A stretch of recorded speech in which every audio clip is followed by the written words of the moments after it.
तो hello friends आपने केमती अच्छा आशा करुँच निहाती भाव ठीक ठाक थे आप प्रिपेरेसन ठीक ठाक चलती तो देखो रिसेंटली फायरमैन रिलेटेड रे गोटे अपडेट आसी जोटा कि आपर 687टा पोस्ट फायरमैन रे तार रिक्वेशन ऑलरेडी पठा जाइए कहीं आप जानी जे आजिका डेट रे प्राय जिते सारा भी डिजास्टर होची जिते सारा डिजास्टर आप मानिक चलतु जेकोसी भी डिजास्टर होची फायरमैन इनवल्व रोचे प्राय सबू जगार तो से डिजास्टर रे आपर जेहेतु इनवल्व रोचे आगु आपर एत सारा डिजास्टर से इनवल्व रहू नथिले किंतु रिसेंट टाइम रे जेहेतु रहउचंती तो अधिक मैन पावर आवश्यक रही जो थे कि आमर जी रही सुधांशु षडंगी सार से या जो रिक्वेशन ऑलरेडी नोटिस पठा जाइए 687टा पोस्ट कहीं देखो विभिन्न जो फायर स्टेशन मानक बहुत सारा पोस्ट रो एक्चुअली वैकेंसी रही जोटार कि नोटिस ऑलरेडी किसी दिन भितर चलता तो एबे आपनकर पाखापाखि 170टा देखो विभिन्न रैंक रे वैकेंसी रही ऑफिशियल सोर्सेस जहाँ कि बचाऊँ ये प्राय ठीक ठाक देजी जमती कि 170 post of assistant station officer have been sanction against 346 fire station तो 346टा फायर स्टेशन रे मात्र 170टा असिस्टेंट स्टेशन ऑफिसर रही माने पाखापाखि 239 आमर जोटा कि फायर स्टेशन ऑफिसर आपनकर कौन रही माने खाली पड़ी पदवी बहुत सारा पदवी खाली पड़ी बहुत सारा ये सब गुड़िक दि जाए को जगार फायर स्टेशन माने जो फायर स्टेशन मानक एक्चुअली ऑफिसर तांकर नहांती तो से रिलेटेड रे 687टा ऑलरेडी रिक्वेशन पठा जाइए जो थी कि आप देखी चलिए ये कहुई create 42 new post of assistant fire officer 45 station officer 239 आपर असिस्टेंट स्टेशन ऑफिसर 79 आपर जोड़ा कि ड्राइवर हाविलदार एवं 282 आपर फायर फाइटर रही जोड़ा कि डीजी ऑलरेडी नोटिस देइछंती तो टोटाल आपर 687टा पोस्ट रोची तो जेहेतु रिक्वेशन पठा जाइए ता माने कौ डेट रे आसीबो सीटा किसी कन्फर्म होने रिक्वेशन पठाई बहुत सारा प्रोसेस रही जो थे कि वैकेंसी गुड़िक क्लीयर कराई 42टा आपर जोड़ा रही पोस्ट जोड़ा कहुई आप देखिपारे 45 station officer 239 assistant station officer 79 driver हाविलदार 282 आपर फायर फाइटर 687टा पोस्ट आपण तो निहाती भाव में आजिका डेट रू जो मैंने भी देखुं आप प्रिपेरेसन करें या नहीं तो यही चाकरी लास्ट टाइम जोड़ा आप 2023 रे वैकेंसी बाहरी पाखापाखि 941टा पोस्ट रही तो एबे इरा जेहेतु माने रिक्वेशन पठा जाइए जो भी कन्फर्म हम आपने फॉर्म अप्लाई करें तो आगुआ खाली यहाँ ये जानतु वैकेंसी गोटे आप फायरमैन रही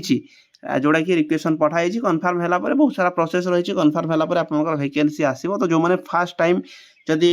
न्यूली जो मैंने भी फॉर्म पकाइबा चाहूबे पिलामाने यार जो रिक्रुटमेंट प्रोसेसटा आपको कहीदेवी हल्का जो थी कि आप प्रिपेरेसन करें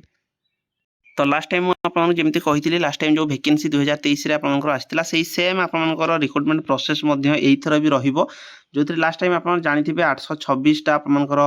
फायर फाइटर जोड़ा एवं कर दिया 26टा पोस्ट आसला ड्राइवर रे आपनकर 115 वैकेंसी आप देखी देखो ये चाकरी रे आपनकर सैलरी ठीक ठाक रहे एबे जो 19,900 यार जो बेसिक रहूला यहाँ बढ़ी कहीं जेहेतु 8 पे कमिशन आपनकर लागू हो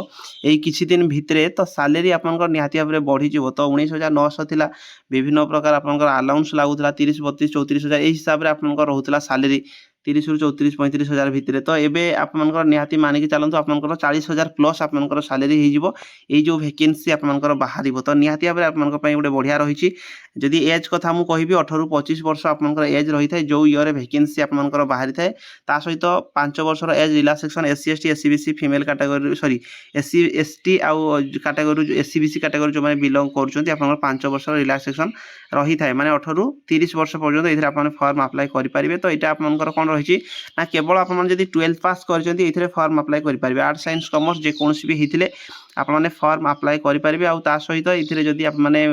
फायर जो फायर फाइटर ड्राइवर जदि फॉर्म पकाइबा चाहिए जोटा कि आपनकर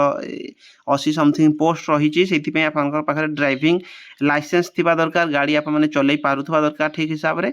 तो प्रथम आपनकर रिटन एग्जाम हम तो रिटन एग्जाम रे आप देखिपारे जो थी कि 100 क्वेश्चन रही है 2 घंटार टाइम रही है minus marking 0.25 mark minus marking रही है मल्टीपल चॉइस रे आपनकर क्वेश्चन आसता है तो निहाती भाव में ये जो आपनकर क्वेश्चन गुड़िक आसता है जमी आप देखिपारे इंग्लिश और ओडिया भाषा आसो साधारण अध्ययन यार कंप्यूटर आसे तो यही उपरे आपनकर विशेष करके क्वेश्चन रही थाए। तो जेहेतु आप माने गोटे नॉर्मली एथिरे फॉर्म पकाया पे हेले जेहेतु ए पर्यंत वैकेंसी खाली क्रिएशन पई नोटिस ऑलरेडी जाईची तो आप माने टिके पढ़ा पढ़ी करि परिबे जोथि कारण मु ए नोटिसटा आपन देखैली ता सहित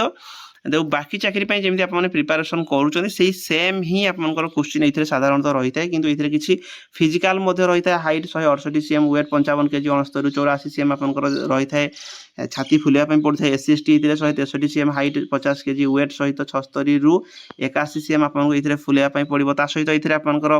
जोड़ा फिजिकाल एफिशिएंसी टेस्ट जोड़ा रही बाली बस्ता गोटे आपंकर रही है 63 kg बाली बस्ता को आपको बोहिकी नापी पड़ता है 100 मीटर 60 सेकेंड भितर आपको बोहिया पड़ता है रसी ये आपको